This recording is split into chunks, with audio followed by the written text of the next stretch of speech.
Bahagi po ng tradisyong Kristiyano simula noong ika-16 na siglo ang pagninilay tungkol sa pitong huling wika ng ating Panginoong Jesucristo. At ngayon pong Semana Santa, hayaan po ninyo na gabayan ko kayo sa bawat salita. Pagnilayan natin ang mga ito at tingnan natin kung paano ito nakapapasok doon sa ating karanasan bilang mga Kristiyano at bilang sambayanan na ngayon ay tumaraan sa gitna ng kadiliman ng karamdaman dulot ng pandemyang ito. At maramdaman nawa natin na si Kristo sa kanyang pagkapakasakit ay hindi lamang nagpatunay ng kanyang sarili bilang tao, kundi pinatunayan niya higit sa lahat na naiintindihan niya yung ating mga pinagdadaanan, nararanasan niya yung mga hirap at sakit natin at nauunawaan niya tayo sa ating mga hinaing at sa ating mga kahilingan at kagustuhan. Kaya nga sa ating pagninilay, maramdaman nawa natin ang kapanatilihan ng ating Panginoong Jesucristo. Hindi siya malayo, siya'y malapit sa atin. Bagamat siya'y tahimik, siya'y kasama nating lumalakad sa gitna ng unos na ating pinagdaraanan. Sana magkaroon tayo ng pananampalataya at ng tiwala sa Kanya upang maging mabunga para sa atin ang mga araw na ito ng Semana Santa upang tayo ay maging tunay na kabahagi sa kaluwalhatian niya sa muling pagkabuhay. Halina tayo ay magnilay. Ang unang wika, Ama, patawarin mo sila sapagkat hindi nila nalalaman ang kanilang ginagawa. To err is human, but to forgive is divine. Tayo mga tao, hindi tayo perpekto. Ang ating kapwa hindi perpekto, nagkakamali tayo. Naapektuhan ng pagkakamali ng bawat isa ang buhay ng bawat isa. Lalo na kung yung mga pagkakamali ay sinasadya para makapanlamang, makapanira ng kapwa. Nakakainis, nakakagalit. Kaya nga masasabi mo na lang kung minsan, mamatay ka na sana. Mapunta ka sana sa dagat-dagatang apoy. Malasing ka sana. At kung ano-ano pang mga hindi magagandang mga bagay. Akala natin napakahirap magpatawad. Lalo na yung nangutang tapos hindi nagbayad. Ginawan mo ng mabuti tapos hindi marunong tumanaw ng utang na loob. Ipinahiya tayo sa ibang tao. Niloko tayo. Ninakawan tayo. Pero sandali natin isipin. Mas mahirap yatang patawarin yung ating sarili na nagkamali. Ako na pumalpak sa trabaho, ako na pumalpak sa pag-aaral o sa relasyon o sa negosyo, ako na ipinagpalit ko yung dangal at dignidad ko para magkaposisyon, magkapera o sumikat. Ako na nagkamali sa pinili kong kurso, sa pinili kong taong mamahalin o sa paglalagyan ko ng aking mga naipon. Ngayon tingnan natin ang ating Panginoong Jesucristo. Siguro kung merong dapat magalit o magmura at hindi magpatawad, siguro siya yon. Pero tingnan po ninyo, nagdadasal po siya. Nakabitin sa krus, nahihirapan, pero nagdadasal. Ang sabi ni Jesus, hindi nila alam ang kanilang ginagawa. Sa gitna po ng ating pagkakasala at mga kasamaang bumabalot sa araw-araw na ating buhay, nagtuturo pa rin si Jesus. Tingnan mo ang iyong kapwa tulad ng pagtingin ko sa kanila. Sapagkat ang pagtingin ni Jesus sa atin ay higit kaysa doon sa ginawa lang natin. Ang nakikita niya ay hindi lamang yung kasalanan natin, kundi yung pagiging tao natin na nangangailangan ng kanyang kapagkatao. Parang yung babaeng Samaritana noong third Sunday ng Lent. Parang yung lalaking bulag noong fourth Sunday. O parang si Lazaro na patay na noong fifth Sunday. Parang si San Pedro.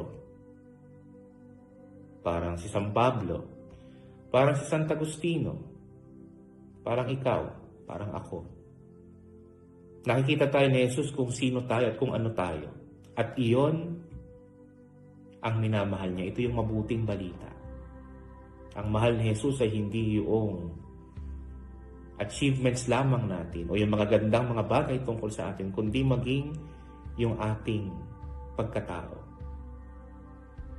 Iyon ang hamon sa pagiging makadiyos, mga minamahal ko. Pero Father, hindi ko kayang magpatawad. Masyadong masakit yung nangyari, yung ginawa sa akin. Ang hirap. Okay lang. Sapat na yung gustuhin mo na magpatawad. Kasi biyaya yun sa Diyos. Ngayon, hindi mo pa rin kaya. Okay lang. Kasi si Lord, kaya niya. Magtiwala ka sa Kanya. Talagang sinasabi ko sa iyo, may hindi isasama kita sa paraiso. Pag tinanong tayo, sino ang gustong mapunta sa langit? Magtataas ka kaya ng kamay? O kaya pag sinabing, sino ang gustong mapunta sa langit? Ngayon na. Magtaas ka pa rin kaya ng kamay? Simula pa, tanong na ng maraming tao ito, palaisipan na sa kanila, kung ano nga ba ang nangyayari pagkatapos mamatay ng isang tao. Talaga bang may gantimpala na maghihintay sa akin sa buhay sa kabila? May kahihinatnan ba yung mga ginawa kong mabuti? O paparusahan ba yung mga masama kong ginawa? Ano nga ba ang nangyayari o nangyari sa mga mahal ko sa buhay na nauna na sa akin? Magkikita-kita pa ba kami? Actually, kahit yung mga santo at santa po, naging tanong yan. Santa Teresita ng Niño Jesus, yun ang tanong. Karoon siya ng doubt kung talaga bang may langit. Si Santa Teresa ng Calcutta, sa kanyang pagdarasal, sa loob ng 40 taon, parang hindi niya naramdaman na mayroon Diyos, na mayroon bang kahulugan at kabuluhan ng lahat ng kanyang mga pagsisikap. Pero ito tayo ngayon, mga minamahal, pinagninilayan natin ang ikalawang wika ng ating Panginoong Kristo sa krus, kung saan binanggit yung salitang paraiso sa una't huling pagkakataon sa Ebanghelyo. Maraming beses na ikinuwento na ni Jesus ang tungkol sa buhay na walang hanggan sa mabuting balita, lalo tigit sa Ebanghelyo ayon kay San Juan. Kaya hindi katakataka na mayroong mga naniniwala, mayroong mga hindi. Pero dahil alam nating hindi sinungaling si Jesus, yun yung patotoo niya. Sapagkat si Jesus mismo ang nagsabi na mayroon. Kaya nga ito yung tugon niya sa magnanakaw. Na take note, tinawag siya sa kanyang pangalan, Yeshua. Ang ibig sabihin ay si Yahweh ang nagliligtas. Kaya nga ito ang alok niya sa magnanakaw na nakakilala sa kanya. Kaligtasan at buhay. Mula sa buhay ng pagnanakaw at kasamaan, patungo sa buhay na walang hanggan. At ito rin, mga minamahal ko, ang alok ng ating Panginoong Hesus sa atin. Sa gitna ng mga pangamba at takot natin, kapighatian, kawalan ng pag-asa. Sabi nga ng mga Italiano, andrà tutto bene. C'è un cielo. C'è la vita eterna. But wait, there's more. Hindi lamang sinabi ni Jesus na mayroong buhay sa kabila. Ipinakita niya. Kailan? Noong muli siyang nabuhay. Sa mga nakasalamuhan niya, sa mga pinagpakitaan niya, ang lahat ng ito nakaranas ng Il Regno di Dio. Kaharian ng Diyos. Kaya nga ang tinanggap ng mga unang alagad, ng mga unang Kristiyano, ay yung bunga nito, ang buhay na walang hanggan. Tayo ngayon, paano tayo nakakasiguro? Bukod sa sinabi at ipinakita ng ating Panginoong Kristo. Isipin natin. Kung tayo ay mahal na mahal ng Diyos, hahayaan kaya niyang masira o mawala yung minamahal niya o yung pagmamahalan na yun? Sabi nga ni Pablo, kahit kamatayan ay walang makapaghihiwalay sa atin sa pag-ibig ng Diyos. Kaya nga kung totohanan ng ating pakikipagrelasyon sa Diyos, hindi tayo matatakot. Mayroon na tayong assurance, mayroon tayong aasahan. At hindi lang yan. Pati ngayon yung mga mahal natin sa buhay na yumaon na, ay aasahan natin, makikita natin. Sapagkat hindi hahayaan ng Diyos na yung magagandang mga bagay at ugnayan na mayroon tayo'y masira ng kamatayan. Kaya nga, makakasama natin ang Diyos, makakasama natin ang mga mahal natin sa buhay, at makakasama natin ang lahat ng mga taong gumawa ng kabutihan at nagpakabanal. O di ba ang saya? Kaya umasa tayo, tulad ng magnanakaw na nakabitin kasama ni Jesus, marinig naman natin sa mga labi ng ating Panginoon. Ngayon din, isasama kita sa paraiso. Ay ikatlong wika ng ating Panginoong Jesucristo. Nanay, nariyan ang iyong anak. Anak, siya ang iyong nanay. Sa buhay natin mga tao, napakahalaga ng magulang. Hindi tayo magiging tao kung wala sila. At higit sa lahat, mas malapit tayo o karamihan sa atin malapit sa ating ina. Sila yung ating tagapangalaga, tagapagtaguyod, tagapagturo. Lalo ngayon na marami na ang single parents, mas mahirap sapagkat sila yung tumatayong nanay at tatay ng kanilang mga anak.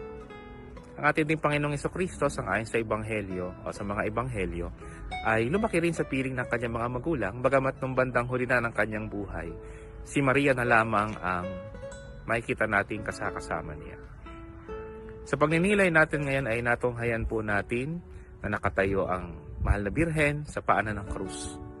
Nakikita ang dinaranas na hirap ng kanyang anak. Pansamantala po nating isipin yung naging karanasan ng ating mahal na ina sa kanyang anak na si Jesus. Simula noong una, siya ay nalito. Nung ibalita sa kanya na anghel, siya ay magiging ina ng Diyos. Nung magsimula yung public ministry ng kanyang anak, hindi rin niya agad naintindihan kung anong ibig sabihin. Nakarinig siya ng mga maganda at hindi maganda. At ngayon, nandoon siya sa krus, naroroon pa rin siya, naghihinagpis. Kaya nga higit kanino man ay nauunawaan ng mahal na Birheng Maria ang gampanin ng kanyang anak para sa kaligtasan ng daigdig. Kaya nga sabi ni San Lucas, she kept all of these things in her heart. Pinagnilayan, pinagbulay-bulayan ni Maria ang lahat ng mga sinabing ito, ng mga pangyayaring ito sa kanyang puso. Kaya ngayong karanasan ni Maria sa piling ni Jesus, ang nagbukas sa kanya na yakapin ang misyon at pagkatao ng kanyang anak, kahit doon sa pinakamasakit na bahagi ng kanyang buhay, sa paanan ng krus. Bilang sanggol at bata, si Jesus ay kinalingha ni Maria. Pero ngayon na siya ay nakabitin na sa krus, inisip naman niya yung kalagayan ng kanyang ina. Kaya niya inihubilin sa kanyang pinakamamahal na alagad. Ngayong panahon na tila hindi sigurado kailan matatapos ang epidemyang ito, nararamdaman natin yung ating helplessness. Wala tayong magawa kundi manatili sa bahay, magpalakas ng katawan, magdasal. Dito natin pwedeng ma-realize na hindi pala natin kailangan maging mayaman o may pinag-aralan o malakas para makatulong at makapagpalakas ng loob ng ating kapwa. Sa paglapit natin kay Mariang Ina ng Diyos, lumalapit tayo sa isang nakakaunawa sa atin dahil sa dinaranas din niya o dinanas din niya yung mga bagay na yun. Alam niya kung papaano magmahal at tumulong dahil naranasan niya yon mismo sa kanyang anak na si Jesus. At tayo rin bilang mga anak ng Diyos, kilala rin tayo bilang mga anak ni Maria. Kaya nga, lumalapit tayo ngayon sa Kanya sa panahon ng ating pangailangan sa gitna ng banta ng COVID-19, na samahan tayo sa Kanyang anak na si Jesus. Maunawaan din natin ano nga ba ang misyon natin sa buhay. Makita rin natin kung papaano natin dapat pasanin ang ating sariling krus. Maramdaman natin yung karanasan ni Maria sa paanan ng krus. Kung papaanong inihabilin at pinangalagaan siya ng kanyang anak kahit na naghihirap na. Kaya nga sa ating pananalangin ng Aba Ginoong Maria, binabanggit natin sa bandang huli ngayon at kung tayo'y mamamatay. Ito rin naway maging panalangin natin ngayon sa ating mahal na ina o kasama ang ating mahal na ina, na tayo ay akayin palapit kay Jesus ngayon at sa oras ng ating kamatayan. Amen. Ang ikaapat na salita ng ating Panginoong Kristo na ating pagninilayan habang siya ay nakabayubay sa krus ay ang mga salitang, Diyos ko, bakit mo ako pinabayaan? Bahagi po ito ngayon ng ating karanasan. Bahagi po ito ng ating tanong sa nararanasan natin sa gitna ng pandemyang ito, ng COVID-19. Hindi na tayo makagawa ng mga normal nating ginagawa. Magtrabaho, mamasyal, makapiling ang mga mahal sa buhay, makayakap, makahalik sa kanila. Maraming mga bagay ang tila na istorbo ng karanasan natin na ito. Parang alingaw-ngaw ng karanasan ng Panginoon sa krus. At katulad ng kanyang sinabi sa krus, tayo rin ay nagtatanong, Lord, bakit naman ganito? Bakit naman pinabayaan mo na yata kami? Kailan ba matatapos ang mga sakit na ito? Kailan ba gagaling yung mga may karamdaman? Dalawang bagay po ang pwede nating maging pagninilay tungkol sa mga salitang ito ng ating Panginoon. Una, hindi po ito mga salita ng kawalan ng tiwala. On the contrary, para po sa mga Hudyo na pamilyar sa mga salmo, hinaho po ang mga salitang ito mula sa ika-22 salmo. Na pag narinig ng mga Hudyo, Diyos ko, bakit mo ko pinabayaan? Ang maiisip agad nila ay yung salmo ito. At hindi po natatapos sa hinagpis yung salmo, sapagkat kung babasahin po yung kabuuan ng ika-22 salmo, sasabihin doon ng Panginoon na naririnig kita, alam ko ang iyong kalagayan, at ililigtas kita. Parang tayo din kapag narinig natin yung The Lord is my shepherd, ang Panginoon ang aking pastol. Ang maisip agad natin, Psalm 23. Kaya nga, kahit nakabayubay sa krus, si Jesus ay nagdadasal pa rin. Ginagamit niya yung mga salmo. Pero nararanasan din natin marahil katulad ng karanasan ni Jesus sa krus na parang hindi ata naririnig ng Diyos yung ating mga dasal.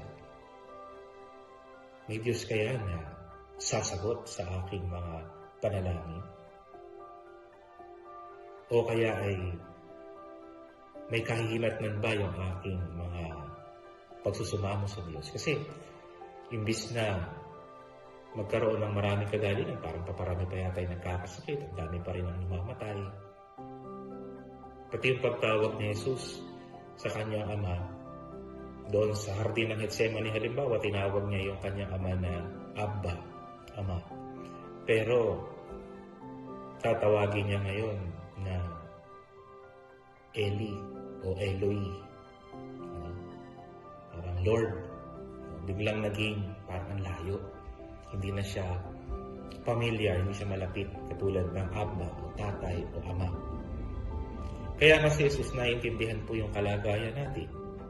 Naunawaan niya yung hirap na ating pinagdaraanan ngayon.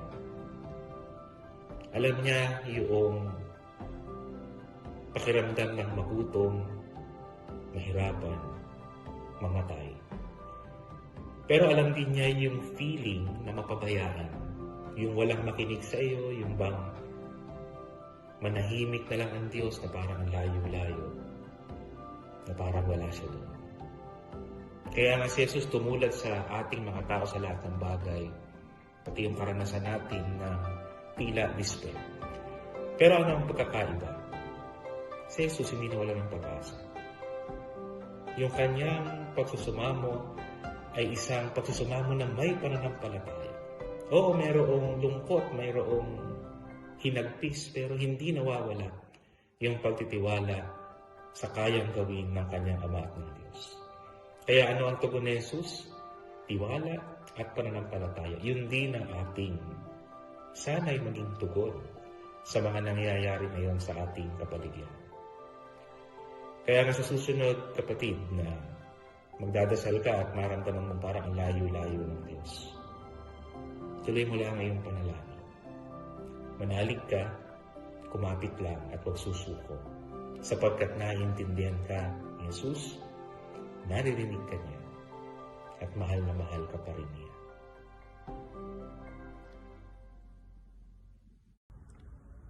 Ang ikalimang wika ng ating Panginoong Jesucristo na ating pagninilayan, nauuhaw ako. Sabi ng mga eksperto, maaari tayong tumagal ng ilang araw nang hindi kumakain.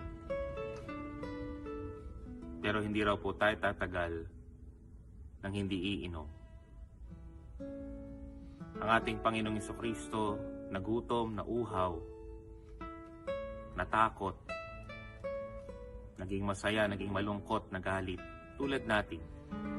At sa gitna po ng init ng araw, habang siya ay nakabayubay sa krus, nauhaw siya. Subalit tingnan po natin sa mas malalim na pamamaraan ang pagkauhaw na ito ng ating Panginoon. Isipin po ninyo, kayo ay uhaw na uhaw. Tuyong-tuyo ang iyong lalamunan. Umiikot na ang iyong mga mata sa paggawa ng paraan, sa kakahanap ng paraan para mapatid yung iyong uhaw. At finally, nung nakakuha ka ng tubig, lalo na yung malamig, nung unang inom mo, napakasarap sa pakiramdam. Yung gumuguhit yung lamig sa iyong lalamunan. Unti-unting babalik ang iyong sigla, ang iyong lakas. Napakasarap uminom. Nakalulungkot isipin, mga minamahal ko, na sa panahon ngayon, napakarami nating mga kapatid ang nauuhaw para sa malinis na tubig at mapagkukunan ng malinis na tubig. Napakaraming mga bansa ang naghihirap yung mga tao dahil walang makuha, walang access sa malinis na tubig. Sa atin pong bansang Pilipinas, isipin po ninyo, yung mga squatter, yung mga informal settlers. Saan po sila kumukuha ng tubig? Wala naman silang poso. Siguro mag-iigib o kaya ibibili.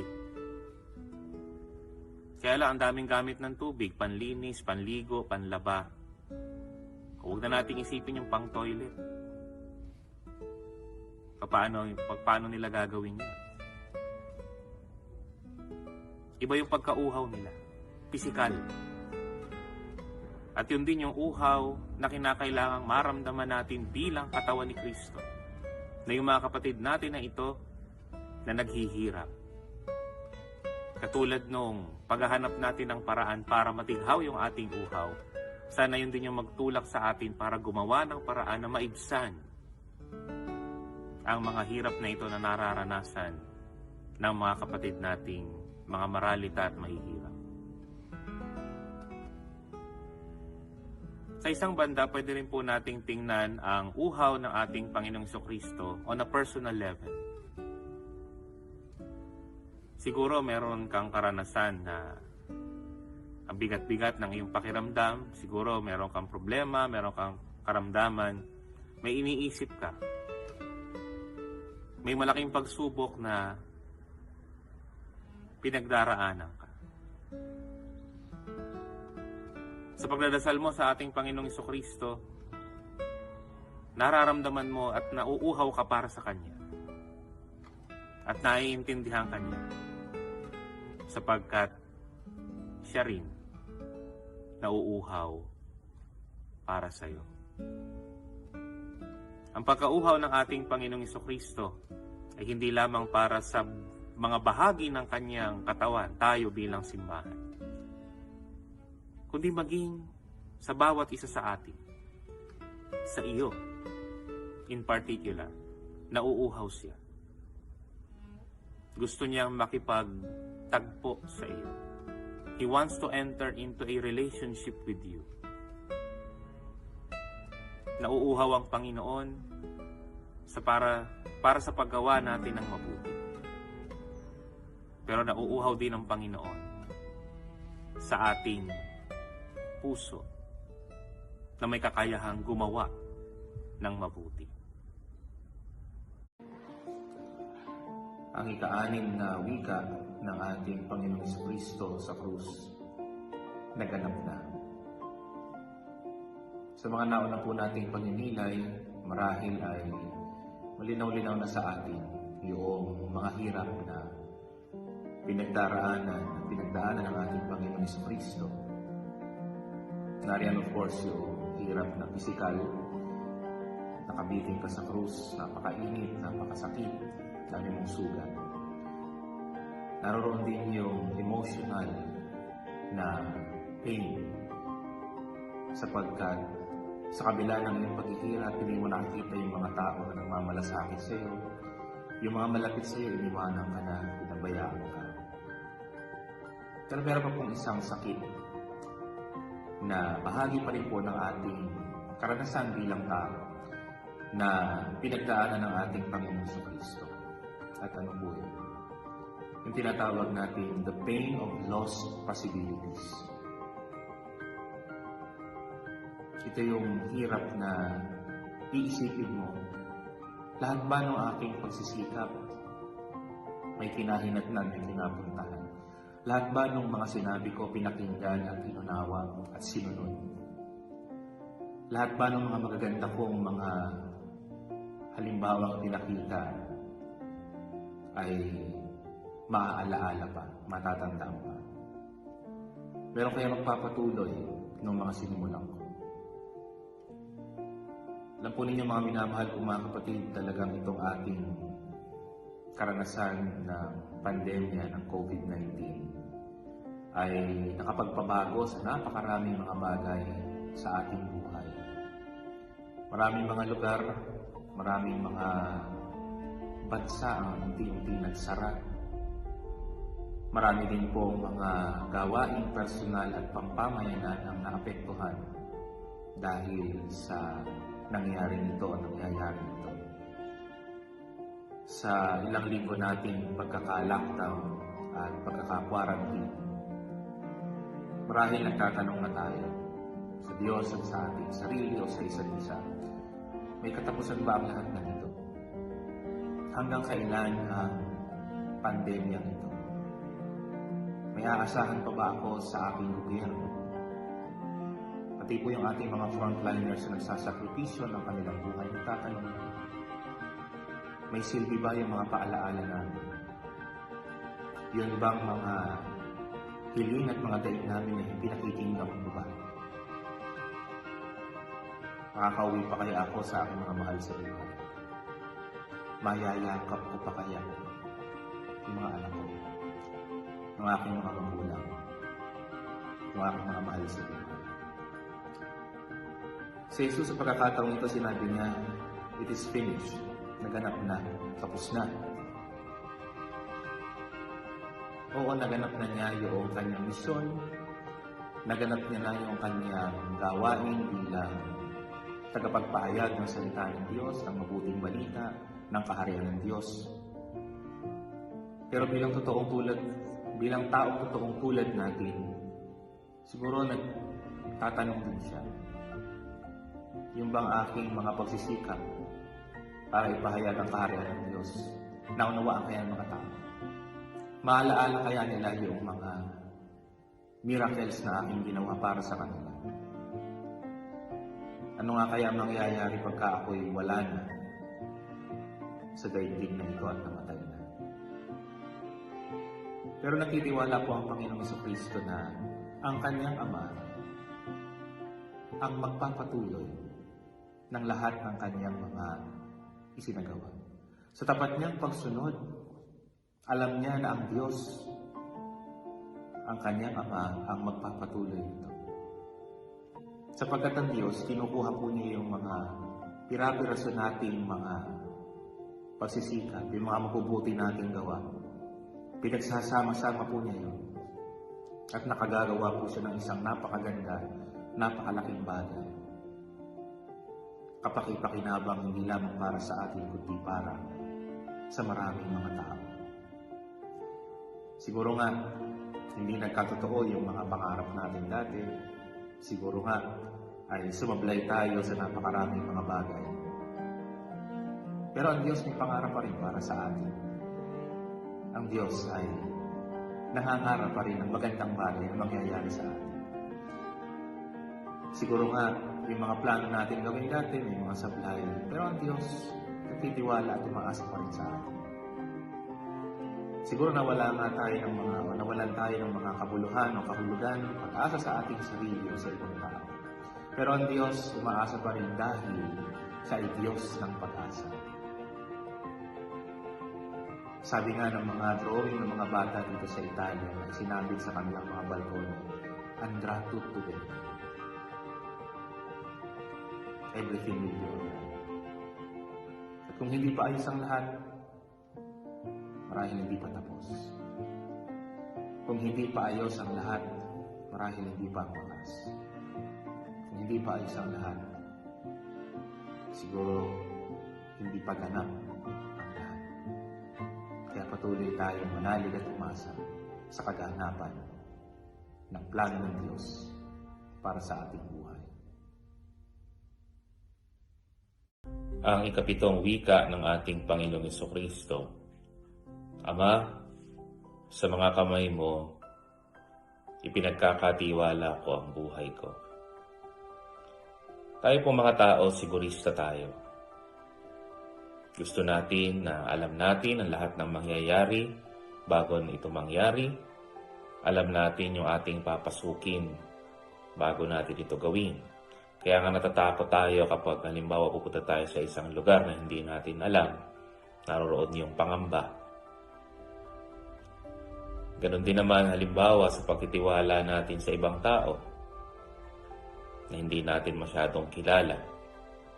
O ng ating pera halimbawa sa bangko, ng ating bahay sa tagapaglinis, sa katulong, maging ng ating puso sa taong mamahalin natin.